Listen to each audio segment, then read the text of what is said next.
Naamán es un general de mucho prestigio, un héroe muy querido y respetado en su país, pero de pronto enfermó de lepra, una enfermedad mortal que consumía lentamente.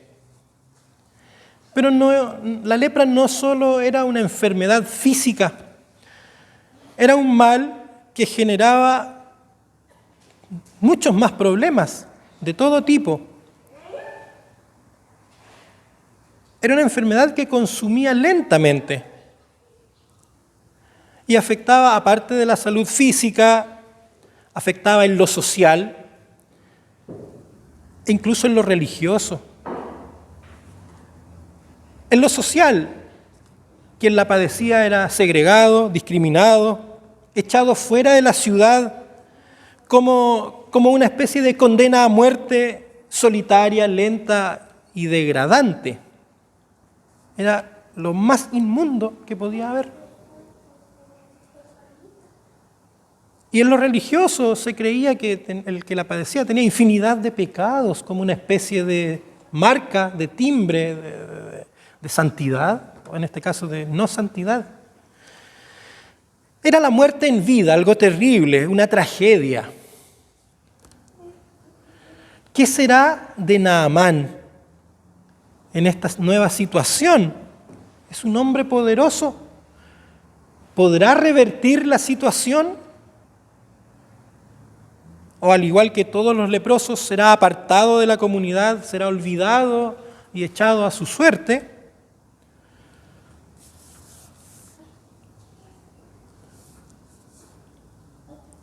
El camino de la vida suele ser misterioso, insondable. Entre todo lo que ofrece estaciones, momentos, circunstancias, personas, problemas más grandes que uno mismo. Y ante todo ello podemos sentirnos perdidos, débiles, inútiles, condenados a la muerte en vida, como Naamán, que sucumbe ante la lepra.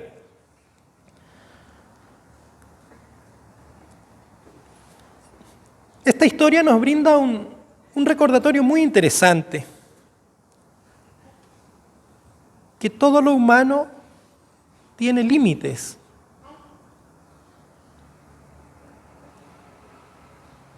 Y ante ellos, lo humano pierde valor. Pierde valor. No es que no tenga valor, tiene valor, pero ante la conciencia, ante la aparición de sus límites, no es tan así, pierde valor. Los recursos de todo tipo que podamos tener, exhibir, nuestros logros, nada de esto, por tanto, me autoriza a considerarme más allá de estos límites, a verme como autosuficiente, menos a sentir que no necesito a Dios.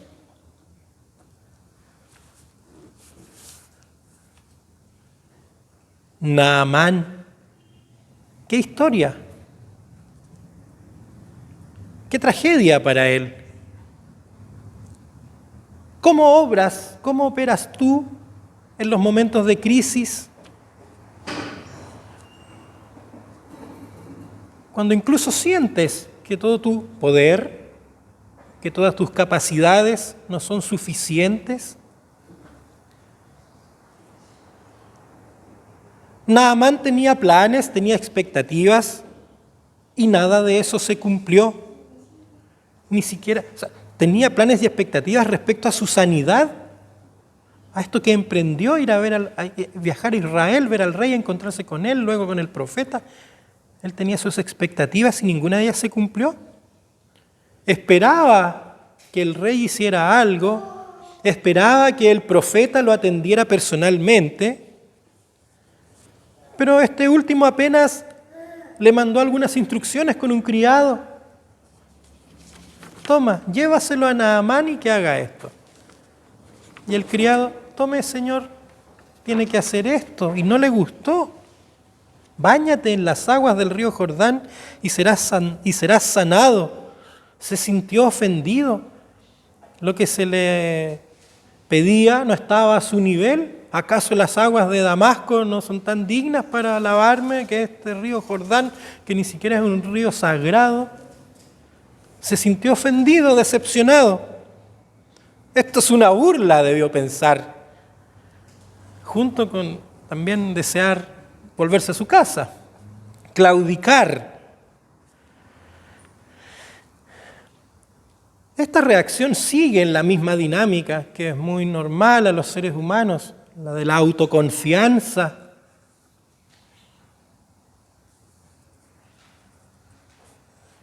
Desde los primeros textos de la Escritura hasta los últimos está lo mismo, que el ser humano se infla, se siente el centro del universo, capaz de todo.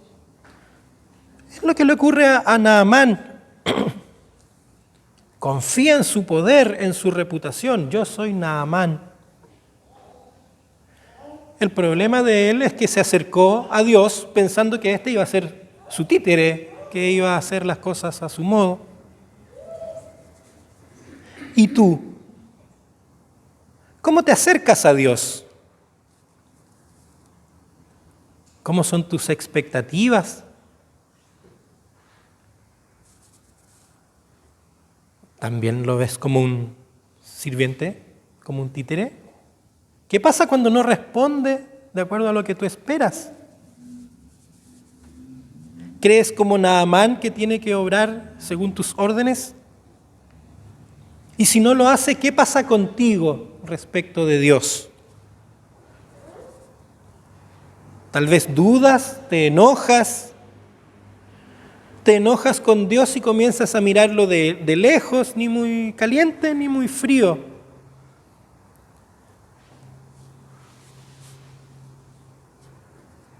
Naamán es un espejo para el ser humano de hoy, no solo para el de ayer.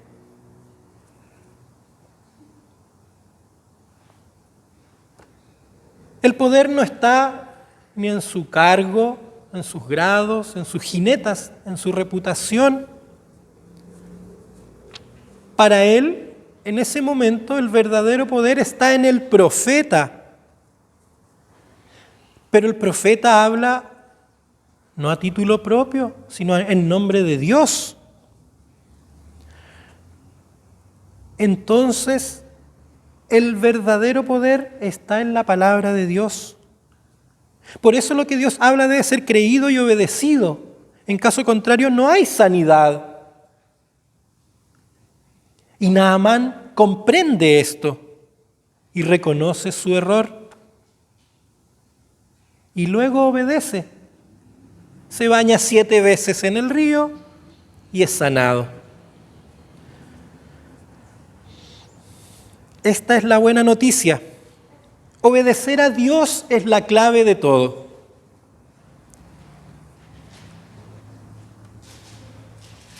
El problema del ser humano es que no busca orientación en Dios para su vida, para planificarla, para obrar.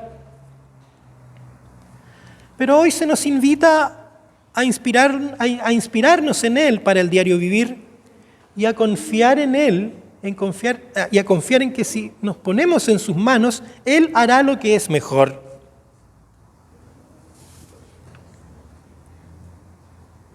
Obedecer a Dios no es imposible.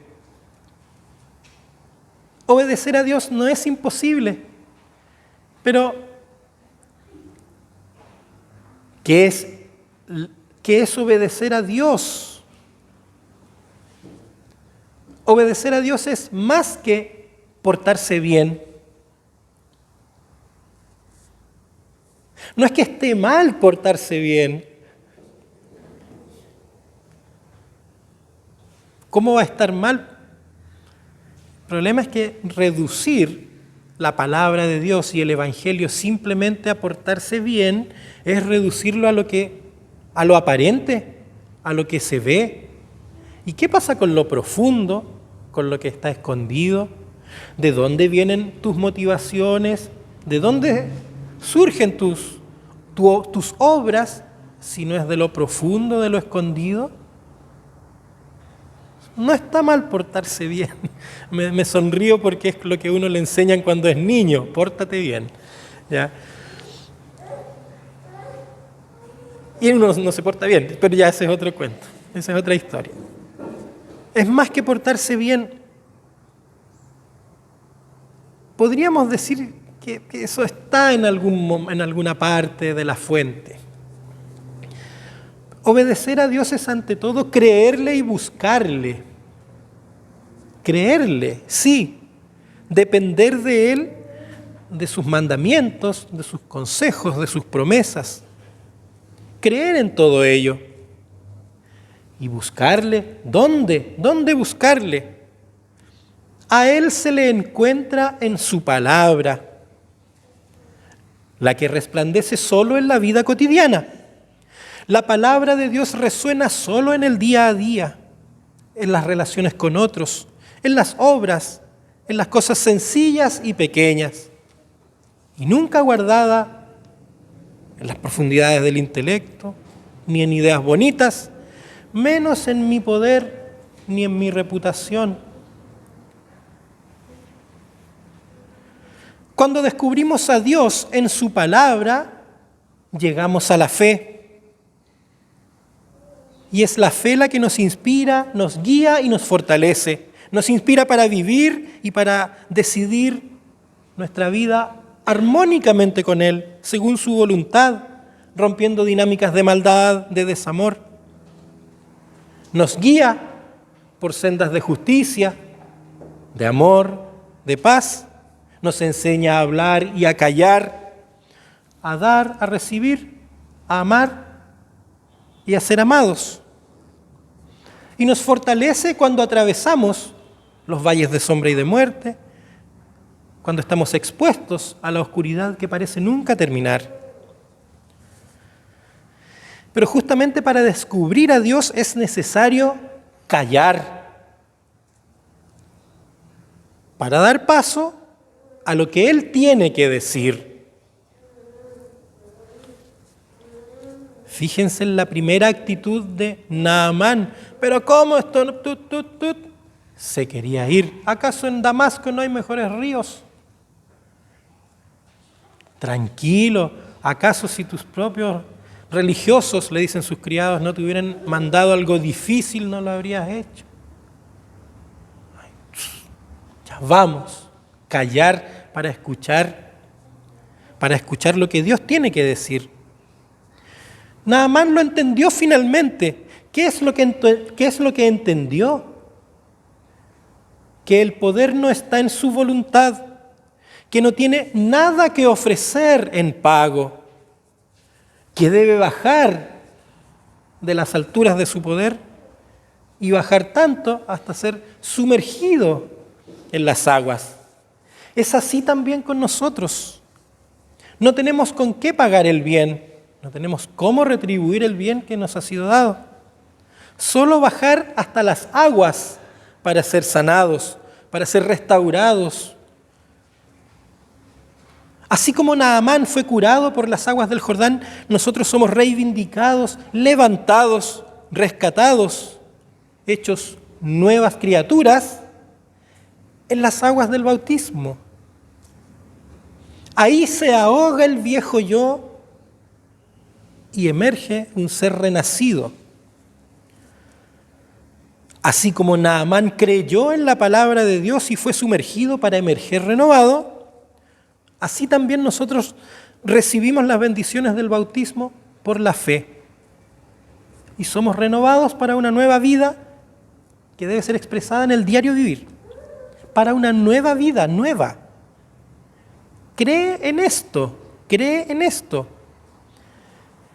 Cree porque es un milagro y es el mayor de todos. No depende de mi voluntad, es un milagro. Un milagro que se hace posible solo cuando descendemos. No nos olvidemos de esto. Es decir, solo cuando estamos debajo y podemos mirar hacia arriba. Cuando nos creemos arriba, solo queremos mirar para abajo. No, bajar y mirar para arriba, reconociendo al Dios de quien procede todo. Hermanos y hermanas, la fe es como una mano que recibe. Quien cree en las promesas divinas tiene y experimenta las bendiciones que Dios ofrece. Las tiene ya. Y esto que se tiene ha de vivirse en un espíritu, en una dinámica de gratitud permanente, muy distinta a la forma natural del ser humano, de competencia, de guerra contra el otro, de pisotear, de estar siempre primero, de ser más, o sea, en una dinámica del poder y del orgullo, de en vez de bajar, subirse para verse superior. ¿Por qué? Porque ahí está su seguridad. Pero la invitación de hoy es todo lo contrario, es bajar para encontrar la seguridad donde verdaderamente está. Porque no somos superiores, no lo somos. Los valles de sombra y de muerte, las lepras de hoy nos dan esos golpes de realidad que nos hacen ver que somos como Naamán, que aunque tengamos lo que tengamos, seamos lo que seamos, no tenemos el poder. Y aunque nos parezca absurdo que hay que sumergirse en el agua para ser sanados, o sea que un bautismo, que un ritual, que creer en alguien es suficiente, eso es lo que hay que hacer. Ser obedientes. Así es Dios. Opera en lo que nos parece absurdo. Pero cuando obra en el ser humano, eso que parece absurdo le transforma. Como a Naamán, un extranjero pagano, que pasa a la posteridad por su ejemplo de fe. Y estamos hablando de él hoy. Ni siquiera sabemos cuándo vivió. Al final el profeta le dice, ve en paz. Porque esto es lo que brinda la vida en la fe, vivir en paz. Aunque estemos sumergidos en el lodo, una vida transformada no se deja ahogar por el lodo y puede vivir en paz. Hermanos y hermanas, creamos en esto. Obedecer a Dios es abrir los ojos hacia la luz y dejar atrás la tosudez y el orgullo. Obedecer es vivir por la fe. La buena noticia es que para el que tiene fe, el cielo se abre y su horizonte se amplía hasta el infinito. Y el porvenir se aclara. Deja de estar difuso, incierto, se aclara en Cristo. Y esto es justamente el sentido de la epifanía de este tiempo. La luz de Dios que brilla en los caminos oscuros de quienes no conocen a Dios o de quienes, aún conociéndolo, están lejos de Él. Que el Señor bendiga en nosotros su palabra y que su paz, que sobrepasa nuestro entendimiento, guarde nuestros corazones y nuestras mentes en Cristo Jesús. Amén. Oremos.